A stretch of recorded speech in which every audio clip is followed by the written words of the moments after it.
Hi friends, welcome to Shilpa Nikhil YouTube channel. ನಾನಿವತ್ತೊಂದು super tasty chutney recipe ಒಂದಿಗೆ ಬಂದಿದ್ದೀನಿ. ಉತ್ತರ ಕರ್ನಾಟಕದ ಸ್ಪೆಷಲ್ ಇದು ಕೆಂಪು ಚಟ್ನಿ, ಕೆಂಪು ಖಾರದ ಚಟ್ನಿ ಅಂತ ನಾವು ಕರಿತೀವಿ. ಸೊ ಇದಕ್ಕೆ ಮಾಡೋಕ್ಕೆ ಬೇಕಾಗಿರೋಂಥ ಇಂಗ್ರೀಡಿಯೆಂಟ್ಸ್ ನೋಡ್ಕೊಂಬರೋಣ ಬನ್ನಿ. ನಾನಿಲ್ಲಿ ಒಂದು ಅರ್ಧ kg ಆಗೋಷ್ಟು ಕೆಂಪು ಮೆಣಸಿನ್ಕಾಯಿ ತೊಗೊಂಡಿದ್ದೀನಿ. ಫುಲ್ ಕೆಂಪಗಾಗಿರಬೇಕು. ಅರ್ಧ kg ಅಷ್ಟು ಅಂದರೆ ಕೈ ಹಿಡಿಯಲ್ಲಿ 2 ಹಿಡಿಯಷ್ಟು ತೊಗೊಂಡಿದ್ದೀನಿ. ತೊಟ್ಟೆಲ್ಲ ಬಿಡಿಸ್ಕೊಂಡು ನೀಟಾಗಿ ತೊಳೆದು ತೊಗೊಂಡಿದ್ದೀನಿ. 2 ಹಿಡಿಯೋಷ್ಟು ಮೆಣಸಿನ್ಕಾಯಿ ತೊಗೊಂಡ್ರೆ 1 ಹಿಡಿಯೋಷ್ಟು ಹುಣಸೆಹಣ್ಣು ತೊಗೊಂಡಿದ್ದೀನಿ. ನಾನಿಲ್ಲಿ ಇದು ನೀವು ಹಳೆ ಹುಣಸೆಹಣ್ಣಾದರೂ ತೊಗೋಬೋದು, ಇಲ್ಲ ಹೊಸ ಹುಣಸೆಹಣ್ಣಾದರೂ ತೊಗೋಬೋದು. 1 ಹಿಡಿ 1/4 ಹಿಡಿ ಆಗೋಷ್ಟು ನೋಡಿ, ನಾನು 1/4 ಹಿಡಿ ಆಗೋಷ್ಟು ತೊಗೊಂಡಿದ್ದೀನಿ. ಮೆಣಸಿನ್ಕಾಯಿ ಸ್ವಲ್ಪ ಖಾರ ಇದೆ, ಹಾಗಾಗಿ ಸೇಮ್ ಇದೇ ರೀತಿ 1 ಹಿಡಿ ಆಗೋಷ್ಟು ಬೆಲ್ಲ ತೊಗೊಂಡಿದ್ದೀನಿ. ಒಂದು 400 ಗ್ರಾಮ್ ಅಷ್ಟಿದೆ, ಅಷ್ಟು ತೊಗೊಂಡಿದ್ದೀನಿ. 1 ಸ್ಪೂನಷ್ಟು ಮೆಂತ್ಯ ತೊಗೊಂಡಿದ್ದೀನಿ. 2 ಬೆಳ್ಳುಳ್ಳಿ ಗಡ್ಡೆನ ಬಿಡಿಸಿ ತೊಗೊಂಡಿದ್ದೀನಿ. ಸ್ವಲ್ಪ ಕೊತ್ತಂಬರಿ, ಸ್ವಲ್ಪ ಕರಿಬೇವು, ಇದಿಷ್ಟು ಐಟಮ್ಸ್ ತೊಗೊಂಡಿದ್ದೀನಿ. ಇದು ಉತ್ತರ ಕರ್ನಾಟಕದಲ್ಲಿ ಇದು ಚಟ್ನಿ ಇದ್ದರೆ ಸಾಕು, ರೊಟ್ಟಿ ಮಾಡ್ಕೊಂಡು ತಿಂತಾ ಇರ್ತಾರೆ. ಹಾಗೇ ನೋಡಿ, ಇದನ್ನು 1 ಟೇಬಲ್ ಸ್ಪೂನಷ್ಟು ಮೆಂತ್ಯ ಕಾಳನ್ನ ಕೆಂಪಗಾಗೋ ರೀತಿ ರೋಸ್ಟ್ ಮಾಡ್ಕೋಬೇಕು. ನೋಡಿ, ಈ ರೀತಿ ರೋಸ್ಟ್ ಮಾಡಿಕೊಂಡು ಬಿಸಿ ಮಾಡ್ಕೊಂಡು ಫ್ರೈ ಮಾಡಿಕೊಂಡು ಎತ್ತಿಟ್ಕೊಳ್ಳಿ. ಈಗ ಮೆಣಸಿನ್ಕಾಯಿ ಅಷ್ಟೇ, ಇದನ್ನು ತೊಳೆದಿರ್ತೀವಲ್ಲ, ಇದು ನೀರಿನ ಅಂಶ ಹೋಗೋದಕ್ಕಷ್ಟೇ ಲೈಟಾಗಿ ಬೆಚ್ಚಗೆ ಮಾಡ್ಕೋಬೇಕು. ಏನಾಗಂತೇಳಿ ಕಂಪ್ಲೀಟಾಗಿ ಉರಿಬೇಕು ಅಂತ ಏನಿಲ್ಲ. ಇದನ್ನು ಜಸ್ಟು ಬಿಸಿ ಬಾಣಲಿಗೆ ಹಾಕ್ಬಿಟ್ಟು ಸ್ವಲ್ಪ ನೀರಿನ ಅಂಶ ಹೋಗಲಿ ಅಂತೇಳಿ ಬೆಚ್ಚಗೆ ಮಾಡಿ ಅಷ್ಟೇ. ನಾನು ಇದನ್ನೇನು ಕಂಪ್ಲೀಟಾಗಿ ಉರಿತಾ ಇಲ್ಲ, ಕಪ್ಪಗಾಗೋ ರೀತಿ ಜಸ್ಟು ಲೈಟಾಗಿ ಫ್ರೈ ಮಾಡ್ತಾ ಇರೋದು ಅಷ್ಟೇ. ಒಂದು ಸ್ವಲ್ಪ ಆ ಕಡೆ ಈ ಕಡೆ ತಿರ್ಗಿಸ್ಕೊಂಡು ಮಾಡ್ಕೊಳ್ಳಿ. ಅದೇ ರೀತಿ ಕೊತ್ತಂಬರಿ, ಕರಿಬೇವು ಕೂಡ ಹಾಕಿ ಸ್ವಲ್ಪ ತೊಳೆದಿರ್ತೀವಲ್ಲ, ಅದು ನೀರಿನ ಅಂಶ ಹೋಗಲಿ ಅಂದರೆ. ಯಾಕೆಂದರೆ ಇದನ್ನು ಒಂದು 5-6 ತಿಂಗಳು, ವರ್ಷ ಬೇಕಾದರೂ ಇಟ್ಕೋಬೋದು. ಇದೇನು ಕೆಡೋದಿಲ್ಲ, ಏನಿಲ್ಲ, ತುಂಬ ಚೆನ್ನಾಗಿರುತ್ತೆ. ಇದು ಊಟದ ಜೊತೆಗೆ ಇದನ್ನೊಂದು ಸ್ವಲ್ಪ 1 ಸ್ಪೂನಷ್ಟು ಹಾಕ್ಕೊಂಡ್ರೆ ಸಾಕು, ಊಟದ ಟೇಸ್ಟೇ ಬೇರೆ ಆಗುತ್ತೆ. ತುಂಬ ಚೆನ್ನಾಗಿರುತ್ತೆ. ರೊಟ್ಟಿ ಜೊತೆಗೆ ತುಪ್ಪ ಹಾಕ್ಕೊಂಡು ಈ ಚಟ್ನಿ ಹಾಕ್ಕೊಂಡು ತಿಂತಾಯಿದ್ರೆ ತುಂಬ ಚೆನ್ನಾಗಿರುತ್ತೆ. ಇದು ನಮ್ಮ ಕಡೆ ಎಲ್ಲ ತುಂಬ ಇಷ್ಟಪಟ್ಟು ತಿಂತಾರೆ. ಕರಿಬೇವು ಎಲ್ಲ ನೀರಿನಂಶ ಹೋಗೋಂಗೆ ಎಲ್ಲ ಸ್ವಲ್ಪ ಲೈಟಾಗಿ ಫ್ರೈ ಮಾಡ್ಕೊಳ್ಳಿ ಅಷ್ಟೇ. ಇಷ್ಟೇ ಸಾಕು. ನೋಡಿ, ಕರಿಬೇವು ನೀರಿನಂಶ ಇತ್ತು, ಅದೆಲ್ಲ ಕಂಪ್ಲೀಟಾಗಿ ಡ್ರೈ ಆಗಿದೆ.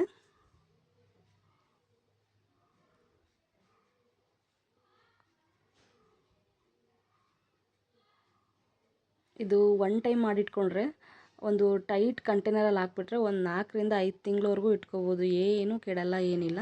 ನೋಡಿ, ಇಷ್ಟೇ. ನೋಡಿ, ನಾನು ಜಸ್ಟು ಡ್ರೈ ಮಾಡ್ಕೊಂಡಿದ್ದೀನಿ ಅಷ್ಟೇ, ಫುಲ್ಲಾಗಿ ಕಂಪ್ಲೀಟಾಗಿ ಫ್ರೈ ಮಾಡಿಲ್ಲ. ಇಷ್ಟೇ.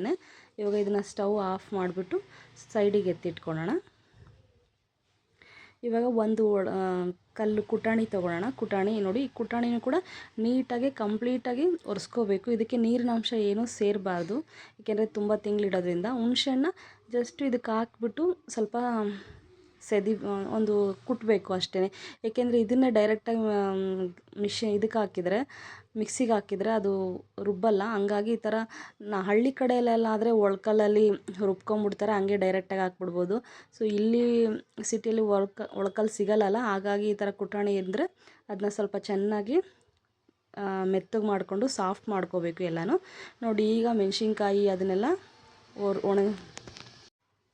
ಮೆಣಸಿನ್ಕಾಯಿ ಎಲ್ಲ ಫ್ರೈ ಮಾಡಿ ಎತ್ತಿಟ್ಕೊಂಡಿರೋದನ್ನ ರುಬ್ಕೋಬೇಕು. ನೋಡಿ, ಇದನ್ನು ಹುಣಸೆಹಣ್ಣ ಈ ರೀತಿ ಚೆನ್ನಾಗಿ ಸೆದ್ದುಬಿಟ್ಟು ತೆಗಿತಾ ಹೋಗಬೇಕು. ನೋಡಿ, ಮೆಣಸಿನ್ಕಾಯಿನ ಎಲ್ಲ ರುಬ್ಬಿ ಹುಣಸೆಹಣ್ಣ ಕಂಪ್ಲೀಟಾಗಿ ತೆಗ್ದಿರೋದ್ರ ಮೇಲೆ ಹಾಕಿ, ಏಕೆಂದರೆ ಅದು ಸ್ವಲ್ಪ ಮೆತ್ತಗಾಗಲಿ ಅಂತೇಳಿ.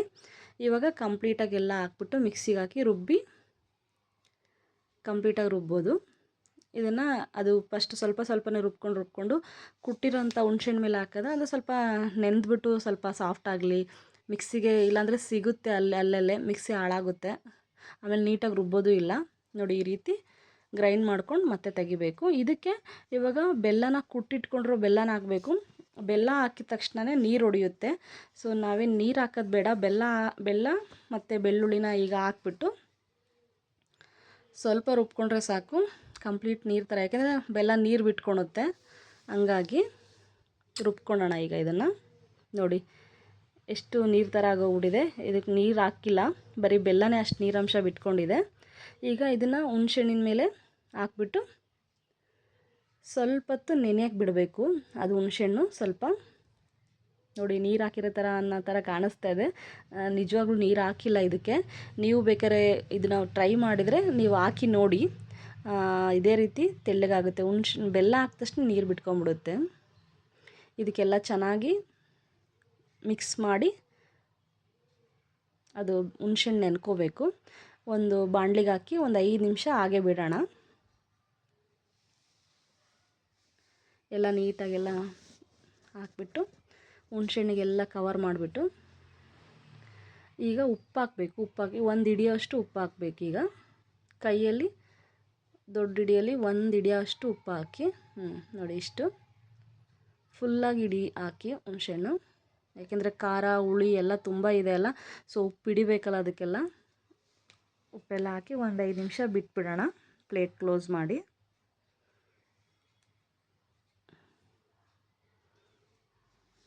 ಬಿಟ್ಟಾದಮೇಲೆ ಇವಾಗ ರುಬ್ಬಕ್ಕೆ ಸ್ಟಾರ್ಟ್ ಮಾಡೋಣ. ಹುಣಸೆಹಣ್ಣು ಸಮೇತ ಸ್ವಲ್ಪ ಸ್ವಲ್ಪನೇ ತೆಗ್ದು ನೋಡಿ. ಹುಣಸೆಹಣ್ಣು ನಾನು ಬಾಣಲೆಯಲ್ಲಿ ಹಾಕಿಬಿಟ್ಟಿದ್ದು ಒಂದು 10 ನಿಮಿಷ ಆದಮೇಲೆ ನಾವು ರುಬ್ಬಕ್ಕೆ ಸ್ಟಾರ್ಟ್ ಮಾಡಿದ್ವಿ.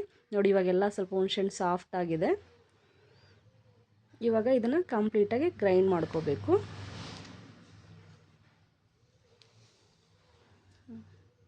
ಸೊ ಇವಾಗ ರುಬ್ಬೋದಕ್ಕೆ ಈಸಿ ಆಗುತ್ತೆ. ಹುಣಸೆಹಣ್ಣು ಕೂಡ ಸ್ವಲ್ಪ ನೆಂದಿರುತ್ತಲ್ಲ, ಸೊ ಅದು ನೀಟಾಗಿ ನೋಡಿ ಎಲ್ಲನೂ ಕಂಪ್ಲೀಟಾಗಿ ರುಬ್ಕೊಂಡ್ವಿ. ಈ ರೀತಿ ಚಟ್ನಿ ಥರ ಆಗೋಯ್ತು, ಕೆಂಪು ಚಟ್ನಿ ಥರ. ಇದನ್ನು ಒಂದು ಟೈಟ್ ಕಂಟೈನರಲ್ಲಿ ಆಗಿಟ್ಕೊಂಡ್ರೆ ನೀವು 1 ವರ್ಷ ಬೇಕಾದರೂ ಇಟ್ಕೋಬೋದು, ಯಾವುದೇ ರೀತಿ ಕೆಡಲ್ಲ. ಯಾಕೆಂದರೆ ನೀರಿನಂಶ ಏನೂ ಇಲ್ಲ. ಹಂಗಾಗಿ ನಿಮಗೆಲ್ಲರಿಗೂ ಈ ರೆಸಿಪಿ ನಿಮ್ಗೆ ಇಷ್ಟ ಆದರೆ ದಯವಿಟ್ಟು ನನ್ನ ಚಾನಲ್ನ ಸಬ್ಸ್ಕ್ರೈಬ್ ಮಾಡ್ಕೊಳ್ಳಿ. Thank you for watching my channel.